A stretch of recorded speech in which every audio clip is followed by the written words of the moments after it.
5 coisas que aconteceram depois que Jesus morreu. Número 1. A declaração de fé do centurião. Quando Jesus morreu, não foi apenas o fim, mas o começo de algo que mudaria o mundo para sempre. Uma das reações mais fortes à morte de Jesus foi a do soldado romano que, ao ver tudo o que aconteceu naquele dia, declarou com certeza: ele era o Filho de Deus. Mateus 27:54. Mas quem era esse soldado? Na Roma antiga, um centurião era um oficial militar, como um capitão, responsável por cerca de 100 homens. Imagine um soldado experiente, alguém que já tinha visto muitas cenas de vida e morte. Esse centurião estava presente na crucificação de Jesus, uma execução cruel, usada para punir escravos, criminosos e rebeldes. Era feita de forma lenta e dolorosa, como um aviso severo a todos que desafiassem a autoridade romana.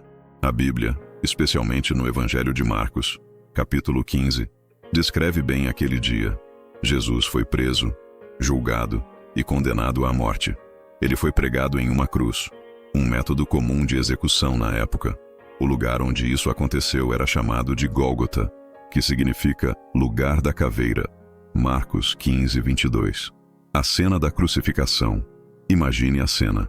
3 cruzes erguidas contra o céu, cercadas por soldados e uma multidão de pessoas. Jesus estava no meio, com 2 criminosos, um de cada lado. Enquanto Jesus estava ali, pendurado, o céu escureceu por 3 horas, algo misterioso e assustador. Marcos 15:33 diz: ao meio-dia, as trevas cobriram toda a terra até as 3 da tarde. Nesse momento, o soldado estava vigiando a execução, garantindo que acontecesse conforme planejado. Era parte de seu trabalho, e ele provavelmente já havia visto muitas crucificações. No entanto, esta foi diferente. Quando Jesus morreu, ele gritou: Eloi, Eloi, lama sabachthani, que significa: meu Deus, por que me abandonaste? Marcos 15:34. Não foi apenas um grito de dor, mas uma profunda expressão de abandono no momento mais difícil de sua vida. O soldado, vendo tudo isso, percebeu algo extraordinário. Marcos 15:39 relata: e quando o soldado que estava ali diante de Jesus viu como ele morreu, disse: certamente este homem era o Filho de Deus. Imagine o impacto dessa cena para um soldado romano, acostumado com a morte. Ele viu algo que fez com que questionasse tudo o que acreditava. Naquele momento, o soldado percebeu algo divino na morte de Jesus. Não é todo dia que um oficial romano declara que um homem crucificado é o Filho de Deus. Sua declaração é um grande testemunho, vindo de alguém inesperado. Ele não era um seguidor de Jesus, mas fazia parte do sistema que o executou. Mesmo assim, não pôde deixar de reconhecer a verdade diante dos seus olhos. Essa declaração simboliza o impacto universal da vida e morte de Jesus, que não se limita à comunidade judaica, mas alcança o mundo todo. A mensagem de Jesus é para todos, sem importar a origem ou crença. Número 2. A escuridão. Imagine a cena. Jesus, o Filho de Deus, acabava de ser crucificado. Uma morte dolorosa, reservada para os criminosos. Seus amigos e familiares assistiam de longe, cheios de tristeza e confusão. O céu, como se estivesse sofrendo com eles, escureceu. Foi um momento de luto, mas também um ponto de virada em uma história que mudaria o mundo para sempre. A escuridão que caiu durante a crucificação de Jesus tem um significado profundo. Na Bíblia, a escuridão normalmente simboliza algo mais do que a simples falta de luz. Quando se trata da morte de Jesus, essas trevas podem representar várias coisas importantes.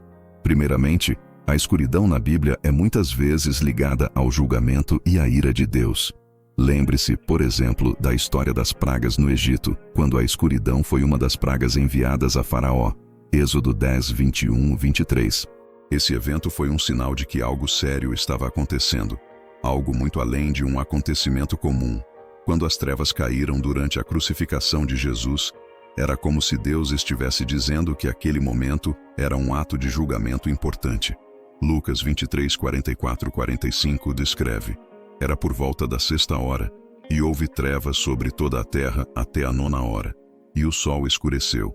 Esse fenômeno não foi algo natural, mas uma representação do peso espiritual do sacrifício de Jesus.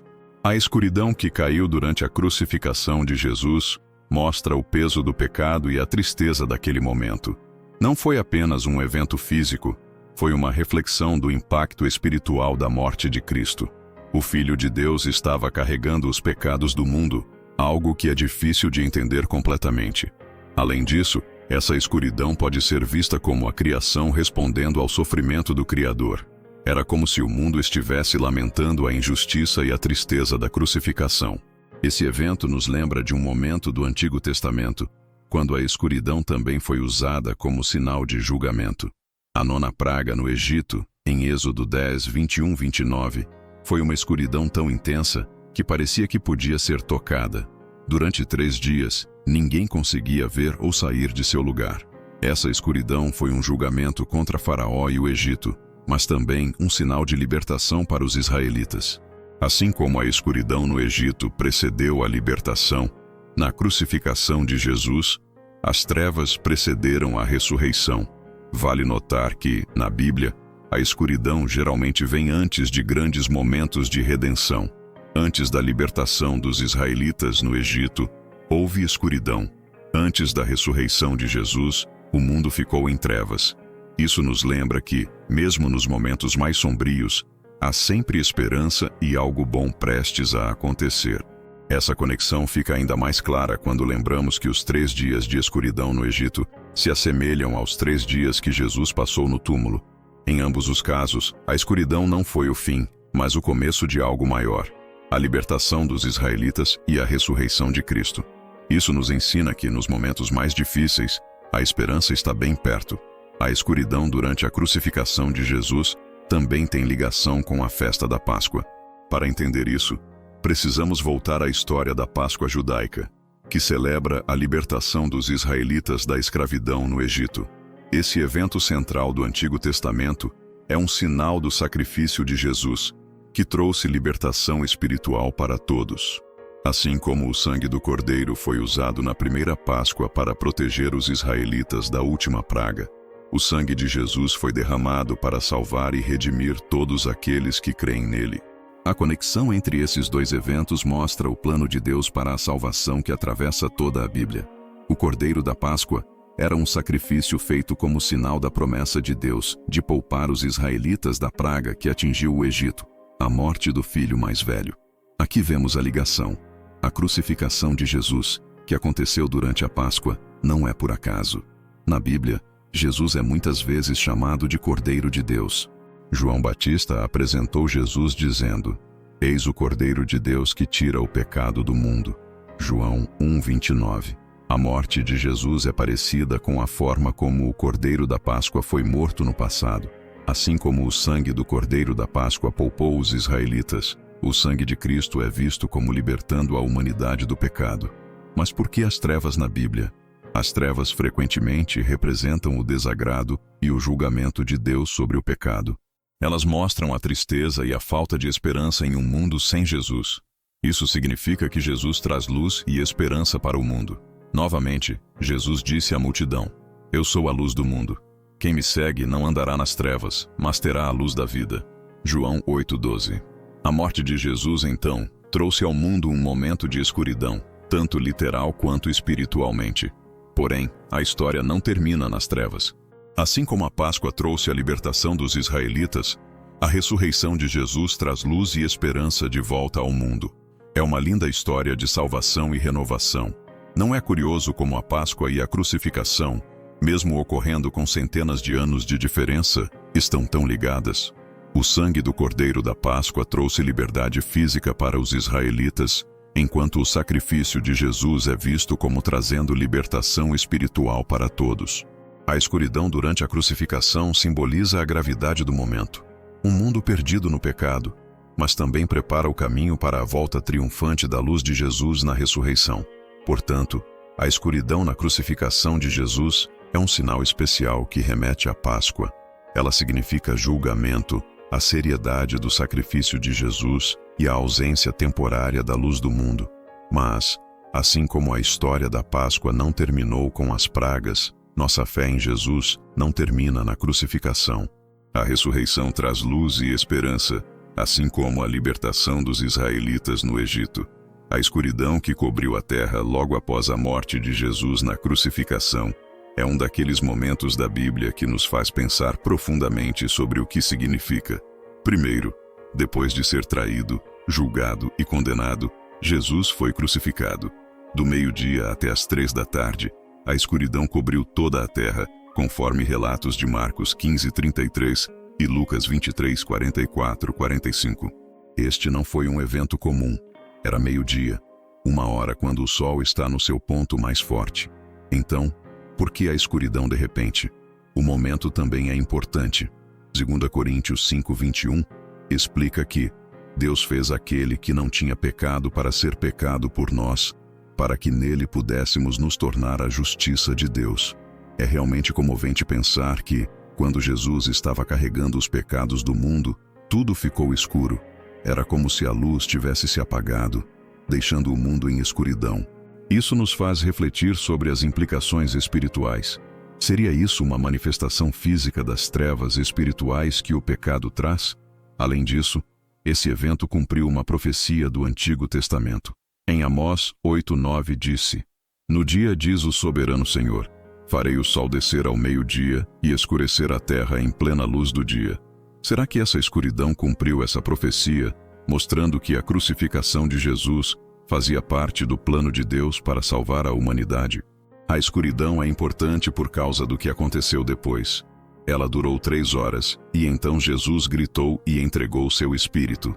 A escuridão foi temporária, assim como a separação entre Deus e as pessoas, que Jesus veio para superar.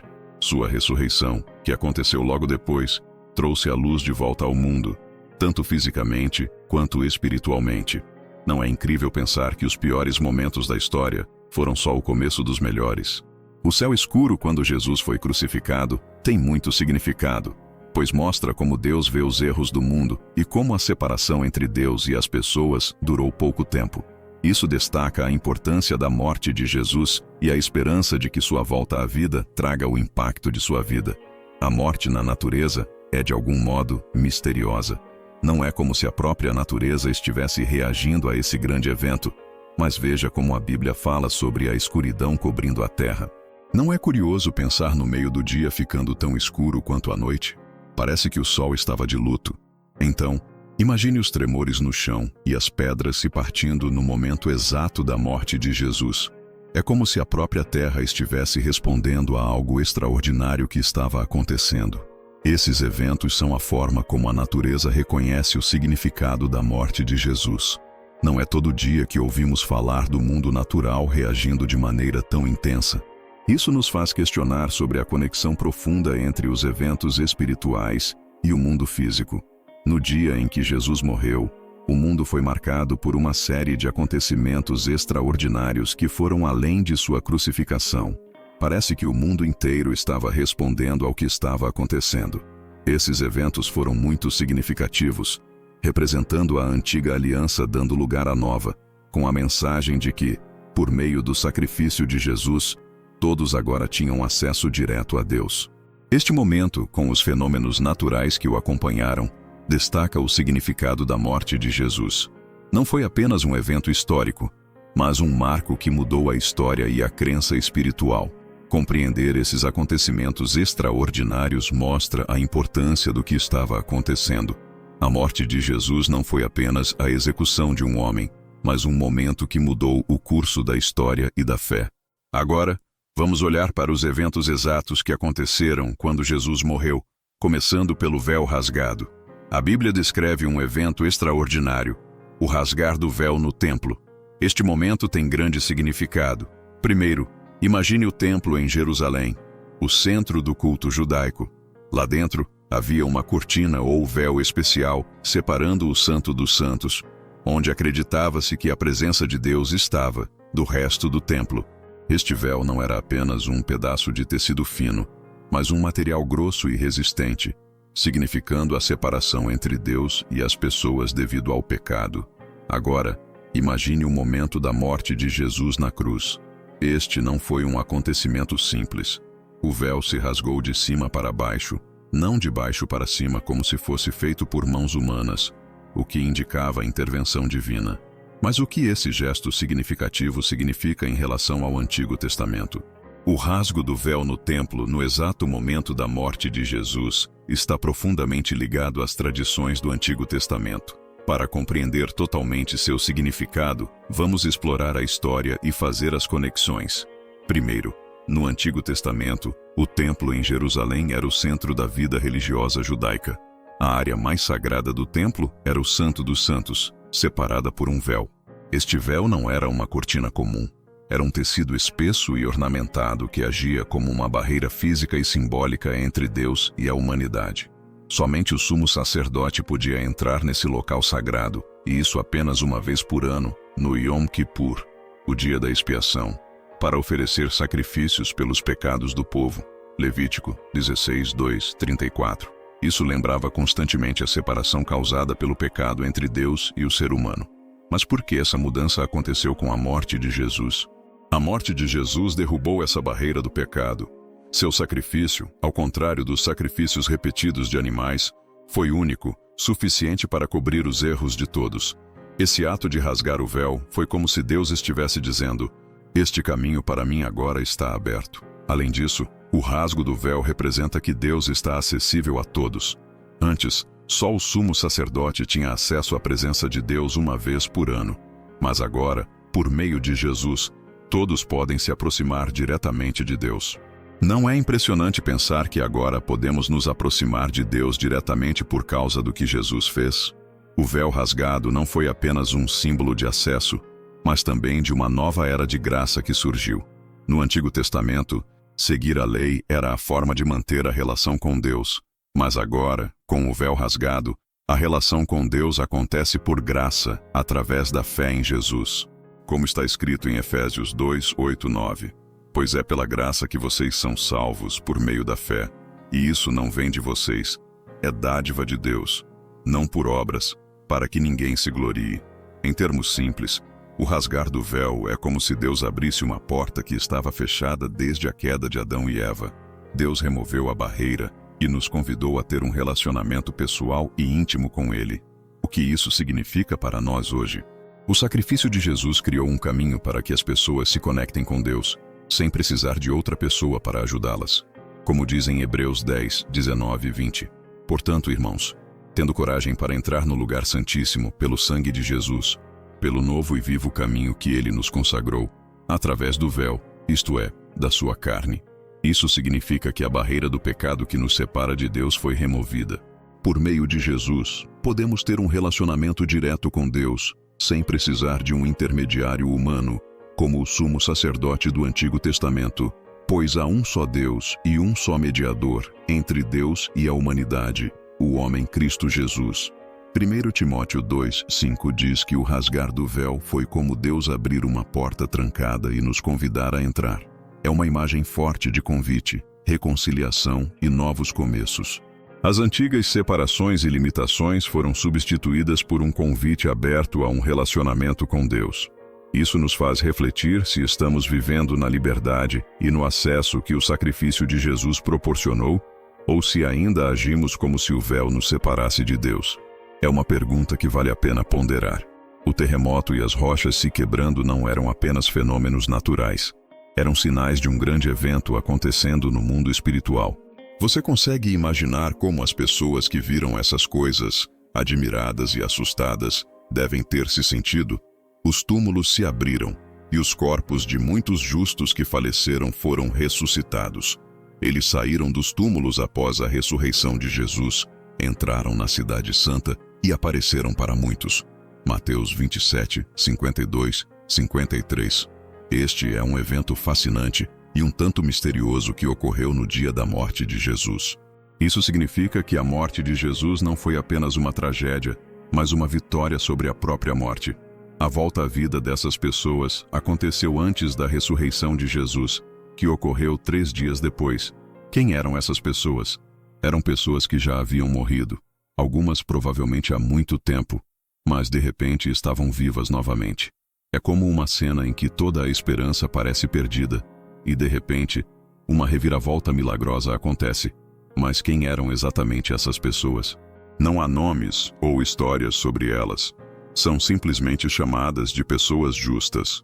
Esse termo provavelmente se refere a crentes fiéis, talvez profetas, ou pessoas justas do passado, aquelas que viveram suas vidas com e para Deus.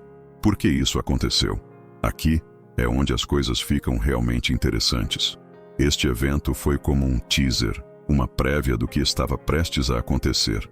O próprio Jesus seria ressuscitado 3 dias depois. É como se essas pessoas ressuscitadas estivessem preparando o cenário para o evento principal, a ressurreição de Jesus. Pense nisso como um forte sinal de que a morte não é o fim da história, nem para Jesus, nem para aqueles que acreditam nele. E o que aconteceu com essas pessoas ressuscitadas? Elas apareceram para muitas pessoas em Jerusalém, o que deve ter sido surpreendente. Imagine ver alguém que você lamentava, de volta à vida, andando pela cidade. Todo esse evento fala sobre o poder do que Jesus estava prestes a fazer. Sua ressurreição não foi apenas um milagre único, mas um grande sinal de que a vida vence a morte. A ressurreição dessas pessoas justas estava dizendo: se Deus pode fazer isso por nós, espere só para ver o que ele tem em mente para Jesus. Como a ressurreição dos mortos no momento da morte de Jesus se conecta com o Antigo Testamento. O Antigo Testamento está cheio de pistas e previsões sobre eventos que seriam descritos no Novo Testamento, como a vida de Jesus, sua morte e sua ressurreição. Vamos olhar para o grande quadro. O Antigo Testamento está cheio de profecias e sinais que apontam para Jesus. É como uma longa história com pistas espalhadas por toda parte, levando a uma grande revelação. A ressurreição dos mortos, quando Jesus morreu, pode ser vista como um desses grandes momentos de revelação. A Bíblia não dá uma profecia direta no Antigo Testamento sobre este evento específico, mas fala muito sobre a ressurreição em geral. Por exemplo, no livro de Daniel, há um versículo realmente interessante, Daniel 12:2, que diz: multidões que dormem no pó da terra despertarão, uns para a vida eterna, outros para a vergonha e desprezo eterno. Este versículo é como uma prévia da ideia de que haverá uma ressurreição, um despertar da morte. Em Isaías 26:19 também está escrito: mas teus mortos viverão, Senhor. Seus corpos ressuscitarão. Deixe aqueles que habitam no pó acordarem e gritar por alegria. Novamente parece que o Antigo Testamento está sugerindo que os mortos ressuscitarão. Esses versículos preparam o cenário para o que aconteceu quando Jesus morreu. É como se o Antigo Testamento estivesse dizendo: preste atenção, porque a ressurreição vai ser algo grandioso. E então, no Novo Testamento, quando Jesus morre e essas pessoas são trazidas de volta à vida, é como se fosse uma confirmação, um sinal forte de que aquilo que foi prometido ou sugerido no Antigo Testamento está se tornando realidade. A ressurreição dos mortos e a ressurreição de Jesus. A morte de Jesus também destaca um tema importante na Bíblia: o poder de Deus sobre a vida e a morte. No Antigo Testamento, Deus é frequentemente descrito como o doador da vida e aquele que tem controle sobre a morte. Por exemplo, em Deuteronômio 32:39, Deus diz: vejam agora que eu sou, e não há outro Deus além de mim. Sou eu quem mato e sou eu quem dou a vida. Eu feri e sou eu quem curei. Não há ninguém que possa escapar do poder da minha mão. Quando as pessoas voltam à vida no Novo Testamento, isso se torna uma demonstração clara desse poder. Jesus é o primeiro fruto dos mortos. Imagine que estamos montando um quebra-cabeça de uma história que se espalha por 2 partes: o Antigo e o Novo Testamento. No Novo Testamento, especialmente em 1 Coríntios 15:20, lemos: mas Cristo de fato ressuscitou dos mortos, sendo as primícias daqueles que adormeceram. A expressão primícias é uma comparação agrícola que se refere à primeira parte de uma colheita, que muitas vezes era oferecida a Deus como um sinal de agradecimento e de esperança por mais por vir. É como se fosse dito: aqui está a primeira e melhor parte, e tem muito mais por vir. Quando Jesus é chamado de as primícias, isso significa que ele é o primeiro exemplo do que está por vir em relação à ressurreição. Ele é a prova de que a vida após a morte é real, e não apenas um evento isolado. É como se você visse a primeira flor florescer na primavera e soubesse que muitas outras virão. Por exemplo, no livro de Levítico, capítulo 23, versículo 1, fala sobre oferecer as primícias a Deus como uma oferta. Isso era um símbolo de confiança e gratidão, reconhecendo que Deus providenciou toda a colheita. Indo para o Novo Testamento, quando Jesus é descrito como as primícias dos mortos, é como dizer que ele é o primeiro, o exemplo inicial e mais importante do que está por vir para todos os que creem nele. Assim como as primícias eram uma promessa de mais colheita por vir, a ressurreição de Jesus é vista como uma promessa de uma futura ressurreição para os crentes. É como se Jesus estivesse mostrando o caminho, antecipando o que está guardado para aqueles que o seguem. Essa conexão é interessante, pois revela a continuidade entre o Antigo e o Novo Testamento. Não é algo sem sentido, mas uma ligação profunda e significativa. O conceito de primícias no Antigo Testamento prepara o entendimento da ressurreição de Jesus no Novo Testamento. É como um fio que conecta toda a história da Bíblia. Quando falamos de Jesus como as primícias dos mortos, estamos dizendo que ele é o primeiro exemplo dessa incrível promessa de vida após a morte. Uma promessa que foi sugerida e preparada desde os tempos do Antigo Testamento. Essa é uma maneira de entender que o que aconteceu com Jesus não foi apenas um evento único, mas parte de um plano muito maior, do tamanho de Deus. O que aconteceu com o túmulo vazio de Jesus? Já pensou na história por trás disso? É como um mistério real, cheio de suspense e surpresas. Imagine este Jesus, o homem que fez milagres e pregou sobre amor e perdão, sendo crucificado. Seus seguidores estão arrasados, confusos e com medo. O que eles devem fazer agora? Tudo começa com um homem chamado José de Arimateia. A Bíblia o descreve como um homem rico e membro do conselho judaico, mas curiosamente ele também era um seguidor secreto de Jesus. Ele teve coragem de ir até Pôncio Pilatos, o governador romano, e pedir o corpo de Jesus. Mateus 27, 57, 58. Você consegue imaginar o quanto ele foi corajoso para fazer isso? Ele estava basicamente se revelando como seguidor de Jesus, o que era muito arriscado naquela época. Pilatos concorda, e José fica com o corpo, que ele divide com Nicodemos, outro seguidor secreto, que trouxe cerca de 75 libras de especiarias para o enterro, demonstrando grande respeito por Jesus. João 19, 39. Eles pegaram o corpo de Jesus e o envolveram em pano de linho limpo, com as especiarias, conforme os costumes funerários judaicos. Depois, colocaram seu corpo em uma nova tumba, que José havia feito na rocha. Era um túmulo onde ninguém jamais estivera antes, cumprindo a profecia de Isaías 53:9, sobre Jesus ser enterrado com o rico.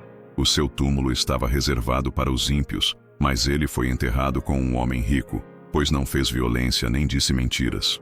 Eles então rolaram uma grande pedra na entrada do túmulo. Você consegue imaginar a tristeza e a sensação de fim que eles devem ter sentido? Mas mal sabiam eles que isso era apenas o começo de algo extraordinário. No dia seguinte, os sumos sacerdotes e fariseus temiam que os seguidores de Jesus pudessem roubar seu corpo e afirmar que ele ressuscitou, como ele havia dito. Eles vão até Pilatos e obtêm permissão para vigiar o túmulo e colocar um guarda. Mateus 27, 62, 66. Eles selam o túmulo e colocam guardas lá, tentando garantir que a história de Jesus termine ali. Mas, será que é possível selar um milagre? No primeiro dia da semana, logo após o amanhecer, Maria Madalena e a outra Maria vão até o túmulo. Imagine o choque delas ao encontrarem um anjo sentado sobre a pedra com os guardas inativos. O anjo diz: "Não tenham medo, pois sei que vocês estão procurando por Jesus, que foi crucificado. Ele não está aqui, pois ressuscitou, exatamente como havia dito. Venham ver o lugar onde ele estava deitado." Mateus 28, 5, 6. As mulheres, cheias de medo e grande alegria, correm para contar aos discípulos. Mas aqui está outra surpresa. Jesus as encontra pelo caminho. Ele as cumprimenta, e elas o adoram. Jesus lhes diz para não terem medo e para informar aos discípulos que ele os verá na Galileia. Mateus 28, 9 e 10. Imagine a surpresa e a excitação delas. Enquanto isso, alguns dos guardas entram na cidade e relatam aos principais sacerdotes tudo o que havia acontecido. Os principais sacerdotes, em pânico, subornam os soldados, dizendo-lhes que os discípulos de Jesus vieram durante a noite e roubaram seu corpo enquanto os guardas dormiam. Mateus 28, 11 e 15. Eles tentam esconder a verdade, mas de algum modo, a verdade sempre acaba vindo à tona. A história do túmulo vazio não é só sobre um corpo desaparecido. É uma história de promessas cumpridas, do poder da fé e de um milagre que mudou o rumo da história. O túmulo vazio representa esperança, renovação e a vitória da vida sobre a morte. É uma história que nos leva a perguntar: o que acreditamos sobre esse homem, Jesus, que dizia ser o Filho de Deus e depois parecia provar isso de maneira tão dramática? O túmulo vazio de Jesus não é apenas um fim, é o começo de uma nova visão sobre a vida, a morte e o que está além dela. Ele desafia o que pensamos ser possível e nos convida a olhar além do que podemos ver e tocar. Então, o que você acha que é a história do túmulo vazio? Apenas uma antiga lenda ou um momento na história que desafia explicações? É uma história de engano humano ou uma revelação divina? O túmulo vazio de Jesus é uma história que tem atraído a atenção das pessoas por séculos e continua sendo uma fonte de debate sobre milagres e fé. É uma história que nos chama a explorar mais profundamente nossas próprias crenças e a considerar a possibilidade de um amor e um poder que vão além da morte. Como o túmulo vazio de Jesus se relaciona com o Antigo Testamento? O Antigo Testamento está cheio de temas e profecias que apontam diretamente para a vida, morte e ressurreição de Jesus. Vamos ver algumas dessas conexões. O Antigo Testamento tem muitos sacrifícios, especialmente para o perdão dos pecados. Lembre-se do Cordeiro Pascal, em Êxodo 12, que foi sacrificado para salvar os israelitas no Egito. Esse conceito de um cordeiro sacrificado é visto como um sinal do sacrifício final, quando Jesus é crucificado e depois ressuscita, deixando um túmulo vazio. Isso quer dizer que ele é o último cordeiro da Páscoa, trazendo salvação não só para Israel, mas para toda a humanidade. O Antigo Testamento é um verdadeiro tesouro de profecias sobre o Messias. Por exemplo, Isaías 53 é um capítulo repleto de descrições que apontam para Jesus. Fala sobre um servo sofredor que carrega os pecados de muitos. E adivinhe, esse servo é descrito como cortado da terra dos viventes. Isaías 53, 8. Isso pode ser uma primeira pista sobre a morte de Jesus e sua ressurreição logo em seguida. Aqui está uma história que o próprio Jesus associou à sua morte e ressurreição.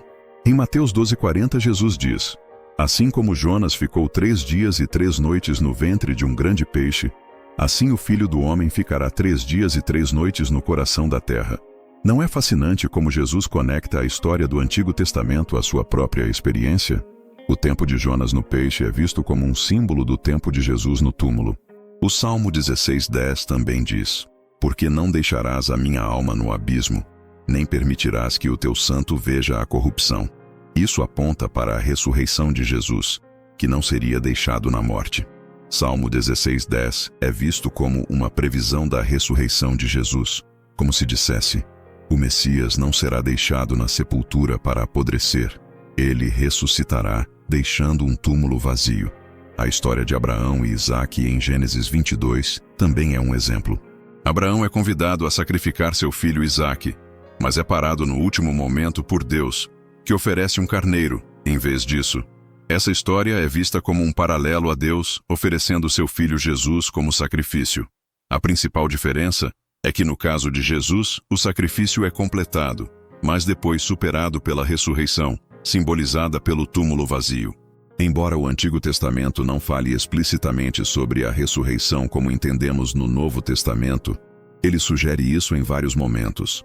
A visão de Ezequiel sobre o Vale dos Ossos Secos em Ezequiel 37 é uma imagem poderosa de vida sendo dada a ossos mortos, simbolizando o renascimento da nação de Israel. Isso também poderia ser um símbolo da ressurreição que leva ao túmulo vazio de Jesus. Entendendo o túmulo vazio, como podemos entender todas essas conexões? É como se o Antigo Testamento preparasse o caminho para a grande revelação do túmulo vazio. O Antigo Testamento estabelece temas de sacrifício. A história de redenção e ressurreição se cumpre no Novo Testamento de Jesus, especialmente quando encontramos o túmulo vazio. Será que essa história é apenas do Novo Testamento? Ou é o ponto alto de uma narrativa que começou nas primeiras páginas do Antigo Testamento? Para muitas pessoas, É claro que o Antigo Testamento estava nos conduzindo a esse momento, embora não tenha sido dito diretamente que o túmulo vazio é um evento isolado. Hoje, o túmulo vazio não é apenas um simples fato histórico, mas um lembrete do imenso sacrifício que Jesus fez, do poder incrível de sua morte e ressurreição. Por meio do seu sofrimento e morte, Jesus destruiu as barreiras do pecado e da morte que separavam a humanidade de Deus. O véu rasgado, o terremoto, a ressurreição dos santos e o túmulo vazio são símbolos fortes dessa nova realidade. Em meio a tudo isso, é importante refletirmos sobre como essa história afeta nossas vidas. Será que realmente entendemos a grandiosidade do que Jesus fez por nós na cruz? Os acontecimentos que se seguiram à morte de Jesus são mais do que fatos históricos. São convites para refletirmos sobre nossas próprias vidas e nosso relacionamento com Deus. Então, por que esses eventos são importantes para nós hoje? Cada uma dessas ocorrências vai além de simples fatos. Elas carregam verdades e promessas. 1. O véu rasgado nos diz que podemos nos aproximar de Deus diretamente, sem medo ou hesitação. 2. Os terremotos e a divisão das pedras nos lembram que a morte e a ressurreição de Jesus mudaram o mundo, nos chamando a deixar para trás velhos hábitos. 3. A ressurreição dos santos fala da esperança que temos na vida após a morte, dando-nos conforto em tempos de perda e motivação para viver com uma visão eterna. 4. A declaração do centurião nos convida a reconhecer a identidade divina de Jesus e o impacto disso em nossas vidas. 5. As mulheres como testemunhas nos desafiam a reconhecer o valor de cada pessoa no plano de Deus. A história do que aconteceu logo após a morte de Jesus está cheia de intervenção divina e significado profundo. É uma história que nos leva a refletir sobre o imenso amor de Deus por nós, o poder do sacrifício e o impacto transformador que ele tem em nossas vidas. Ao pensarmos sobre isso, não podemos deixar de sentir uma enorme gratidão pela incrível história de redenção que se desenrolou naquele dia decisivo. Em poucas palavras, esses eventos formam a base de nossa fé em Cristo e têm um grande impacto em nossa jornada espiritual. Eles falam de acesso, transformação, esperança, inclusão e valor, temas tão importantes hoje quanto eram há 2000 anos. Cada evento nos convida a refletir, responder e reorientar nossas vidas à luz dessa impressionante história da morte e ressurreição de Jesus. Não é incrível como esses acontecimentos continuam a influenciar nossas vidas até hoje? Oremos ao Pai Celestial. Neste momento, nos reunimos em Sua presença com corações abertos e espíritos ávidos por Seu toque. Refletimos sobre os mistérios e eventos milagrosos que seguiram a morte de Seu Filho, Jesus Cristo, e buscamos encontrar significado e inspiração para nossas vidas hoje. Para a escuridão que cobriu a terra, representando profunda tristeza e desesperança, também nós vivemos momentos de escuridão, em que a esperança parece distante e a alegria parece perdida. Esses momentos nos lembram que, assim como a escuridão um dia se dissipou, nossos momentos de desespero também não são eternos. Conceda-nos coragem para manter a fé, mesmo quando a luz parecer fraca. Ao pensarmos no véu do templo se rasgando ao meio, ficamos maravilhados com esse gesto. A barreira entre o sagrado e o comum, o divino e o mortal, foi destruída. Em nossas vidas, que isso nos lembre de que não há divisão tão grande, nem barreira tão forte, que o seu amor não possa ultrapassar. Ajude-nos a derrubar as paredes em nossos corações, como amargura, orgulho e medo, para que possamos estar em sua presença sem nada entre nós. Lembramos também do terremoto, um sinal do poder de sua ação em nossas vidas. Que ele abale as fundações da nossa comodidade e nos desperte para o seu propósito. Que esse tremor não seja de destruição, mas de transformação, quebrando as correntes das nossas limitações e nos libertando para avançarmos em sua graça. Na ressurreição milagrosa dos mortos, encontramos uma mensagem de esperança que desafia a fatalidade da morte em nossas lutas diárias. Que esse milagre nos lembre de que nenhuma situação está além do seu poder redentor. Em tempos de perda e tristeza, conforte-nos com a certeza de que, em você, há vida além da morte, alegria além da tristeza e paz além do entendimento. E por fim, na ressurreição de Jesus, a pedra fundamental da nossa fé, encontramos o símbolo máximo da vitória sobre a morte e o pecado. Nos ajude a viver de acordo com essa vitória. Que o conhecimento da ressurreição de Cristo nos fortaleça para enfrentar nossas batalhas diárias com confiança e esperança. Que esse milagre nos inspire a superar nossos desafios, vencer nossas fraquezas e viver vidas que reflitam seu amor e graça. Senhor, enquanto enfrentamos as dificuldades da vida, que esses eventos milagrosos sejam uma luz a nos guiar nos momentos de dúvida. Fortaleça nossa fé quando estivermos fracos. Reforce nossos espíritos quando nos sentirmos perdidos e nos leve de volta a Ti.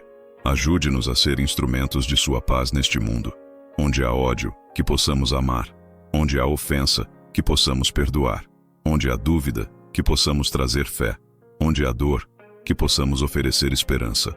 Onde há escuridão, que possamos levar luz.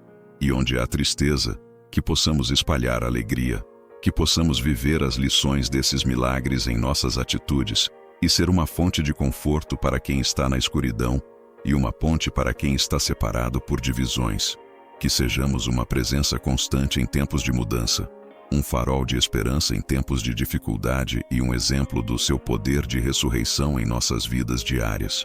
Inscreva-se no canal, curta e compartilhe essa mensagem com as pessoas que você ama. Juntos podemos espalhar fé e esperança.